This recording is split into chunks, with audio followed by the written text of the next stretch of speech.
When Sri Andal awakens the Lord, she awaits the Lord's first sight upon her. She sings, அங்கண்மா ஞாலத்து அரசர், O Lord, even the great kings who rule this massive, beautiful place called the earth, அபிமான பங்கமாய் வந்து நின் பள்ளிக்கட்டிற்கீழே have come with all their ego and their pride having been lost, and have sat by your bed, waiting for you to wake up in order to receive your orders and your blessings. சங்கம் இருப்பார் போல் வந்து தலை பெய்தோம். And just like those kings who have assembled in groups, we too have come to you to become your loving devotees and your servant. கிங்கிணி வாய்ச் செய்த தாமரை பூ போலே, Just as how the beautiful lotus flower blooms slowly with the raising of the sun, and how the small bells in the anklets make mild kinkini sounds, in that same way, செங்கண் சிறிதே எம்மேல் விழியாவோ. may you open your eyes and give us your divine glance, little by little, with those beautiful eyes, as we cannot withstand your beauty if you open your eyes all at once. திங்களும் ஆதித்யனும் எழுந்தாற்போல், Those beautiful eyes appear as if the cool moon and the bright sun rise at the exact same time. அங்கண் இரண்டும் கொண்டு எங்கள் மேல் நோக்குதியேல்.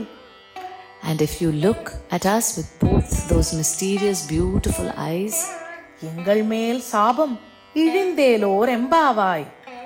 we who observe this Pave Nombu will be absolved of all our sins and sorrow, and we will be filled with your abundant grace.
M